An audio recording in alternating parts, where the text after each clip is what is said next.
Hello friends, स्वागत है आपके अपने YouTube channel government job 24 hours में। आज जो मैं आपके लिए वैकेंसी लेके आया हूँ जो कि कोचिन शिपयार्ड लिमिटेड की में निकली हुई वैकेंसी है, जो गवर्नमेंट ऑफ इंडिया के एंटरप्राइज जैसे कि लिखा हुआ आती है। ये एक परमानेंट जॉब है, कोई टेम्पररी या एम्प्रेंटिस नहीं है।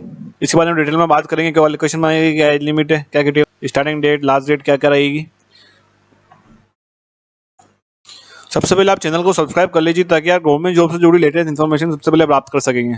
चलो शुरू करते हैं। जैसे ही फ्रेंड्स आप देख सकते हो कोचिन शिपयार्ड लिमिटेड की ऑफिशियल वेबसाइट है। इस पर अगर आपको अपना नोटिफिकेशन डाउनलोड करना है, जैसे कि इसमें लिखा हुआ है महारत्न कंपनी अंडर आती है, जैसे मिनिस्ट्री ऑफ पोर्ट्स के अंदर आती है, shipping and waterways, government of India. Permanent job है, सैलरी बढ़िया मिलेगी आपको। जैसे कि मैं लिखा हुआ है यहाँ पे करियर, इस पर अगर क्लिक करोगे तो आपको नोटिफिकेशन डाउनलोड करने का ऑप्शन आ जाएगा। इसी आप करियर पे क्लिक करोगे, इसके ऊपर लिखा हुआ जैसे vacancy notification selection of projected assistant on contract basis ही रहेगा। उसके बाद आप परमानेंट हो जाओगे जॉब करने के बाद, जो भी टाइम रहेगा आपका। लास्ट डेट रहेगी 7 अक्टूबर 2023, जो कि कोची रहेगी आपकी लोकेशन पोस्टिंग की। इस पर क्लिक करोगे आपका नोटिफिकेशन डाउनलोड हो जाएगा। जैसे कि फ्रेंड्स आप देख सकते हो मैंने इसका ऑफिशियल नोटिफिकेशन डाउनलोड कर लिया है। जैसे कि मैं लिखा हुआ है Cochin shipyard limited USCSL formally Timma shipyards limited, ministry of ports shipping waterways and government of India के अंदर आती है, कर्नाटक। रिक्वायरमेंट और supervisors office assistants both operators on contract for UCSL। यानी आपको रिक्वायरमेंट रहेगी, सुपरवाइजर की पोस्ट है इसके अंदर, ऑफिस असिस्टेंट की पोस्ट है और बूथ ऑपरेटर्स की पोस्ट है। 5 ईयर का आपका कॉन्ट्रैक्ट रहेगा। आप जैसे काम करोगे, आपकी जैसी जॉब रहेगी, उस हिसाब से आप परमानेंट भी हो जाओगे, कोई दिक्कत वाली बात नहीं है। सबसे पहले जो आपकी नेम ऑफ पोस्ट आती है सुपरवाइजर हल क्वालिटी कंट्रोल की। क्वालिफिकेशन आप देख सकते हो इसमें कौन एलिजिबल रहेगा। 3 ईयर का डिप्लोमा मांगा गया मैकेनिकल इंजीनियरिंग के अंदर, 60% मार्क्स मांगे गए। Board of technical and education के अंदर जो भी आती है। पोस्ट डिप्लोमा मांगा गया, qualification in NDDT will be an added advantage मिल जाएगा जिसको NDDT से क्वालिफिकेशन पोस्ट डिप्लोमा किया है। या फिर ITI in welding trade from state recognised industrial area training institute, वो भी अप्लाई कर सकता है, कोई दिक्कत वाली बात नहीं है। उसके बाद जो एक्सपीरियंस मांगा है वो आप चेक कर सकते हो इसमें। For educational qualification specified at the category 7 years of experience in shipyard, 7 साल का आपसे एक्सपीरियंस मांगा गया है शिपयार्ड के अंदर। Engage in construction of offshore platforms और registered EPFC company in welding function. The last 2 years of experience shall be as supervising capacity in the fabrication quality control and department. 2 साल का आपसे last years का experience मांगा गया जैसे लिखा हुआ है सुपरवाइजिंग के अंदर। For educational qualification specified category 15 years of experience in the industry as a mention above. 15 years का आपसे एक्सपीरियंस मांगा गया इंडस्ट्री के अंदर।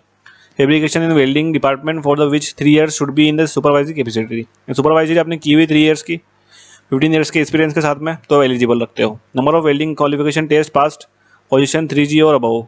Base materials during the turnover as welder will be considered as added qualification. उसके बाद जो अगली इंपॉर्टेंट पोस्ट है उसके बारे में बात करते हैं। उसके बाद जो अगली इंपॉर्टेंट पॉइंट है सुपरवाइजर इलेक्ट्रिकल क्वालिटी कंट्रोल की।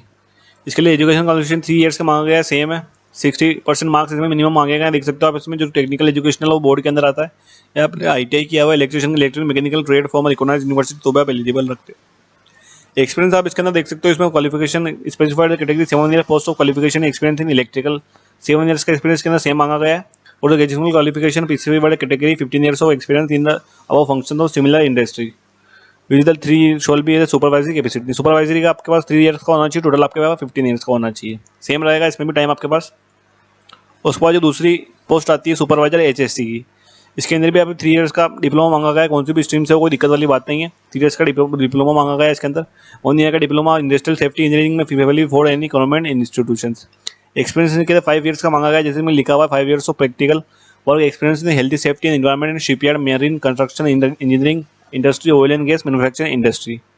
Should have good combination in Hindi in English, language उसे आनी चाहिए, बात कर सकता है, सुन सकता है, उसके लिए भी थोड़ी बहुत एडवांटेज रहेगा। उसके बाद जो अगली पोस्ट रहेगी सुपरवाइजर हल फैब्रिकेशन की। 3 year का डिप्लोमा इसके अंदर में सेम मांगा गया है, 60% मार्क्स के साथ मिनिमम। ITI मांगा गया है शील्ड मेटल वेल्डर ट्रेड के अंदर। एक्सपीरियंस आपसे 7 years का मांगा गया है इसके अंदर। 7 years एक्सपीरियंस इन शिपयार्ड और engage in construction of offshore platforms. Registered EPFC company in fabrication, last 2 year experience मांगा गया आपसे। शोल भी सुपरवाइजरी का लास्ट 2 years का रहेगा। एजुकेशनल क्वालिफिकेशन स्पेसिफाइड कैटेगरी दिया गया इसमें 15 years एक्सपीरियंस इसमें मांगा गया है। 3 years शोल भी है सुपरवाइजरी कैपेसिटी। उसके बाद जो अगली पोस्ट है सुपरवाइजर हल वेल्डिंग की, इसके अंदर आपसे 3 year का डिप्लोमा मांगा गया मैकेनिकल इंजीनियरिंग के अंदर, 60% मार्क्स का मिनिमम। ITI आपने किया शीट मेटल वर्कर के साथ ट्रेड के अंदर, तो भी आप अप्लाई कर सकते हो, कोई दिक्कत वाली बात नहीं है। एक्सपीरियंस में 7 years का मांगा गया है, सेम है। तो सुपरवाइजर हल आउटफिट की रहेगी, उसके अंदर देख सकते हो आप इसमें पोस्ट 3 ईयर का डिप्लोमा इसके अंदर मांगा गया। मैकेनिकल इंजीनियरिंग के अंदर 60% मार्क्स मिनिमम होने चाहिए आपके। ITI वेल्डिंग ट्रेड के अंदर किया हुआ तो दिक्कत वाली बात नहीं रहेगी, आप अप्लाई कर सकते हो। एक्सपीरियंस में 7 ईयर्स का सेम मांगा गया आपसे। उसके बाद अगली मेन पोस्ट के बारे में बात करते हैं। उसके बाद जो अगली पोस्ट है आपकी सुपरवाइजर पाइपिंग की रहेगी। 3 year diploma in mechanical engineering मांगा गया। इसके अंदर भी आपसे 60% मार्क्स मिनिमम रहेंगे आपके। ITI प्लम्बर ट्रेड के अंदर किया तो अप्लाई कर सकते हो, कोई दिक्कत वाली बात नहीं है। एक्सपीरियंस इसमें आपको सेम मांगा गया 7 ईयर्स का। सुपरवाइजरी का देख सकते हो आप, इसमें 3 सुपरवाइजरी कैपेसिटी, 15 ईयर्स का एक्सपीरियंस मांगा गया टोटल। फैब्रिकेशन आप सुपरवाइजर की हुई अपने 2-3 साल की तो भी आप अप्लाई कर सकते हो। उसके बाद जो अगली पोस्ट है सुपरवाइजर इलेक्ट्रिकल की, इसके अंदर भी आपसे 3 ईयर्स का डिप्लोमा मांगा गया electrical and electronics and communication के अंदर। 60% मार्क्स मिनिमम रहेंगे आपके। ITI करा हुआ आपने इलेक्ट्रिशियन इलेक्ट्रॉनिक मैकेनिक के अंदर तो एलिजिबल रहोगे, वो दिक्कत वाली बात नहीं, अप्लाई कर सकते हो आप। एक्सपीरियंस आपसे 7 ईयर्स का सेम मांगा गया इसमें। सुपरवाइजरी में 3 ईयर्स का मांगा गया, 15 ईयर्स टोटल रहेगा इसके अंदर। उसके बाद अगली पोस्ट है सुपरवाइजर फाइनेंस की, इसके अंदर आप बैचलर डिग्री मांगी गई कॉमर्स बिजनेस से एडमिनिस्ट्रेशन विद मिनिमम 60% मार्क्स के साथ में। 7 ईयर्स का इसका एक्सपीरियंस आपसे सेम मांगा गया इसमें। 2 ईयर्स का सुपरवाइजर के अंदर मांगा गया एक्सपीरियंस।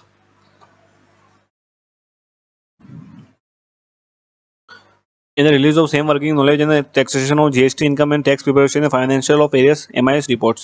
Desirable रहेगा professional in computer application in SAS MS project MS office, जिसको नॉलेज रहेगा MS ऑफिस कंप्यूटर एप्लीकेशन का उसको एडवांटेज मिल जाएगा, कोई दिक्कत वाली बात नहीं है। उसके बाद जो अगली पोस्ट है सुपरवाइजर HR की रहेगी। बैचलर डिग्री मांगी गई आपसे आर्ट्स के अंदर और साइंस और कॉमर्स और कंप्यूटर एप्लीकेशन और bachelor of social work business administration with minimum 60% marks का किया हुआ आपने, कोई दिक्कत वाली बात नहीं, अप्लाई कर सकते हो आप। एक्सपीरियंस सेम मांगा गया इसमें 7 ईयर्स का। लेबर वेलफेयर में आपने कॉन्ट्रैक्ट लेबर में ऑफिस वर्क कोई किया हुआ है, maintenance of files registers and records public in private sector commercial organisation के अंदर तो आप अप्लाई कर सकते हो, कोई दिक्कत वाली बात नहीं। 7 ईयर्स का एक्सपीरियंस मांगा गया है। प्रोफिशिएंसी आपको computer application like MS office में एडवांटेज दिया जाएगा। उसके बाद अगली पोस्ट है सुपरवाइजर पेंटिंग की रहेगी। सुपरवाइजर पेंटिंग के अंदर candidate must minimum matriculation examination 10th pass apply कर सकता है, कोई दिक्कत वाली बात नहीं है। Higher qualification with added advantage, अगर इसने हायर एजुकेशनल क्वालिफिकेशन रख रखी है तो अप्लाई कर सकते हैं, दिक्कत वाली बात नहीं है। एक्सपीरियंस 15 ईयर्स का मांगा गया है। इसमें लिखा हुआ practical experience as a blaster painter supervisor in surface preparation and planting field. Total 15 years का एक्सपीरियंस मांगा गया है इसमें 15 साल का, और शिपयार्ड एक्सपीरियंस उससे वैल्यू एडेड रहेगा। उसको जो अगली office vacancy office assistant finance के अंदर रहेगी। बैचलर डिग्री मांगी गई है आपसे commerce bachelor of business administration से किया हुआ है आपने 60% मार्क्स के साथ में, तो आप एलिजिबल रहोगे। एक्सपीरियंस इसके अंदर देख सकते हो आप, इसमें कैंडिडेट स्टूडेंट में मिनिमम 2 ईयर्स का एक्सपीरियंस मांगा गया है, जो कि जिसने वर्क किया है ऑफिस वर्क किया हुआ, डाटा एंट्री की हुई, record and report generation maintenance files record registers and record in public और प्राइवेट सेक्टर किसके अंदर भी किया हुआ है, तब एलिजिबल हो जाओगे। प्रोफिशिएंसी रहेगी, उसको एडवांटेज मिल जाएगा अगर उसने कंप्यूटर एप्लीकेशन और MS ऑफिस के अंदर एक्सेल उसको आता है नॉलेज है, तो आप एडवांटेज ले सकते हो। उसके बाद जो आखिरी 2 पोस्ट रहेगी office assistant operating planting materials QE HSC design, और जो बूथ ऑपरेटर पेंटिंग की रहेगी 2 पोस्ट, ये देख सकते हो लास्ट वाली। क्वालिफिकेशन इसमें मांगा गया है, बैचलर डिग्री मांगी गई है आपसे other than fine and arts performing arts के अंदर, साइंस और computer application with minimum 60% marks के साथ में मिनिमम। एक्सपीरियंस इसमें देख सकते हो आप, स्टूडेंट में मिनिमम 2 ईयर्स का एक्सपीरियंस मांगा है, 2 साल का एक्सपीरियंस मांगा गया ऑफिस वर्क के अंदर, जो कि आपने प्राइवेट सेक्टर किसी भी कंपनी में जॉब की तो आप एलिजिबल रखोगे, एक्सपीरियंस रख सकते हो। कंप्यूटर एप्लीकेशन से अगर वो नॉलेज रखता है तो उसको एडवांटेज मिल जाएगा। उसको जो अगली पोस्ट है बूथ ऑपरेटर की, ITI and sheet metal worker ने किया हुआ तो भी अप्लाई कर सकता है। Electrician fitter painter trade farmer state board of technical education. Experience देख सकते हो इसमें 3 ईयर्स का मांगा गया है आपसे। Semi automatic equipments are employed for production. Experience देख सकते हो, blasting and painting will be an added advantage मिल जाएगा आपको, एक्सपीरियंस रखते हो तो आप। उसके बाद आप इंपॉर्टेंट डेट्स चेक कर सकते हो आपकी 20/9/2023 यानी 20 सितंबर 2023 से आपका फॉर्म स्टार्ट हो जाएगा। लास्ट डेट रहेगी आपकी 10 अक्टूबर 2023। आपको इंपॉर्टेंट डेट चेक कर सकते हो आप, लास्ट डेट का वेट नहीं करना है, जल्दी जल्दी अप्लाई करना है, लास्ट डेट में रश मिलता है, अप्लाई नहीं कर पाओगे। उसका जो नंबर ऑफ पोस्ट है और देख सकते हो इसमें किस कैटेगरी में कितनी पोस्ट है। सुपरवाइजर देख सकते हो जनरल की 11 पोस्ट है, SC की 5 है, ST की 1 है, AWS की 1 है, टोटल 18 पोस्ट रहेगी आपकी। ऑफिस असिस्टेंट की देख सकते हो 7 पोस्ट जनरल की है, 6 SC के लिए, ST के लिए 2 है, AWS के लिए 1 है, टोटल 16 रहेगी। टोटल देख सकते हो 34 वैकेंसी टोटल बताई गई है इसके अंदर। 18 जनरल की, SC की 11 है, ST की 3 है, AWS की 2 है। जैसे कि इसमें अगला पॉइंट आता है important point, period of contract कितना का रहेगा आपका। All post above are temporary in nature for a maximum period of 5 years का रहेगा आपका। अगर रिक्वायरमेंट अगर इंडिविजुअल परफॉर्मेंस के हिसाब से उनकी टाइम बढ़ा सकता है, परमानेंट हो सकते हैं, कोई दिक्कत वाली बात नहीं है। उसके साथ आप देख सकते हो आपको सैलरी कितनी का मिलेगी। बेसिक देख सकते हो 28,000 का मिलेगा आपको सुपरवाइजर के अंदर। फ्यूल रिप्लेसमेंट का 3200 रुपये मिलेगा, 3,200 रुपये। पीरियडिकल अलाउंस आपको 1,000 रुपये मिलेगा। इंटरनल अलाउंस 700 रुपये मिलेगा। टोटल स्पेशल अलाउंस 7,750 मिलेगा। टोटल आपकी जो सैलरी रहेगी वो 40,650 रुपीज़ रहेगी। और जो वर्कमैन ऑफिस असिस्टेंट की रहेगी उसको 12,200 बेसिक मिलेगा, 1,600 उसको फ्यूल रिम्बर्समेंट मिलेगा, 500 उसको वॉशिंग अलाउंस मिलेगा, 3,700 उसको स्पेशल अलाउंस मिलेगा। टोटल इसकी सैलरी रहेगी 18,000 रुपीज़। उसके बाद जो वर्कमैन बूथ ऑपरेटर आता है उसका 13,170 रुपीज़ बेसिक मिलेगा, 1,600 रुपीज़ उसको फ्यूल रिम्बर्समेंट मिलेगा, 500 वॉशिंग अलाउंस मिलेगा, 6,900 स्पेशल अलाउंस मिलेगा। टोटल उसकी सैलरी रहेगी 22,170 रुपीज़। ये आप सैलरी चेक कर सकते हो, ये आपको सैलरी मिलेगी। उसके बाद जो आपकी एज लिमिट क्या क्या रहेगी वो आप देख सकते हो। इसमें एज लिमिट आपको दे रखी है, इसमें अपर age limit shawl not be exceeded 45 years, मतलब आपकी ज़्यादा से ज़्यादा उम्र रहेगी 45 साल, जो कि आपको 20/9/2030 से इस डेट को आपको मानकर मानी जाएगी।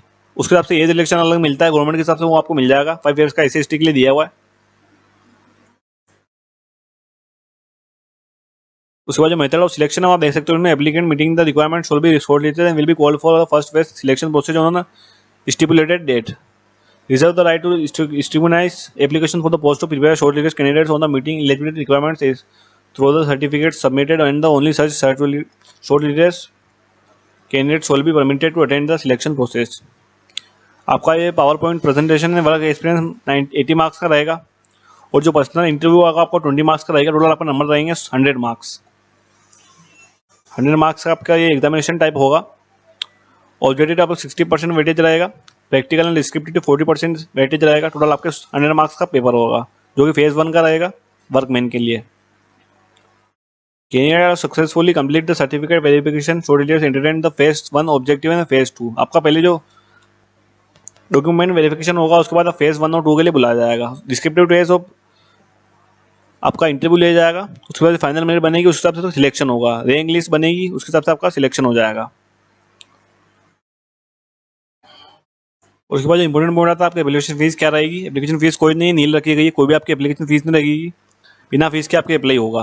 उसके बाद जो अप्लाई करना है आपको उसको प्रोसेस दी गई है। www.coachingshipyard.in पर जाकर करियर पेज पर ओके करने के बाद UCSL मेल पे आपको क्लिक करना होगा। उसके बाद जो एप्लीकेशन कैंडिडेट क्लिक करने का रजिस्ट्रेशन करने का ऑप्शन आ जाएगा। उसके बाद आपको रजिस्ट्रेशन करके आपके जो डॉक्यूमेंट मांगे जाएंगे वो अपलोड करना है। अपलोड करने के बाद आपको फाइनल पर जाकर सबमिट करना होगा, तो आपको एप्लीकेशन अप्लाई हो जाएगा। ठीक है फ्रेंड्स, ये था आपका detail video coaching shipyard limited में जो वैकेंसी निकली वो डिटेल में बात करिए अपन ने। मिलते हैं आपसे अगले वीडियो में। प्लीज़ चैनल को सब्सक्राइब कर दीजिएगा ताकि आप गवर्नमेंट जॉब से जुड़ी लेटेस्ट इन्फॉर्मेशन सबसे पहले प्राप्त कर सकेंगे। धन्यवाद।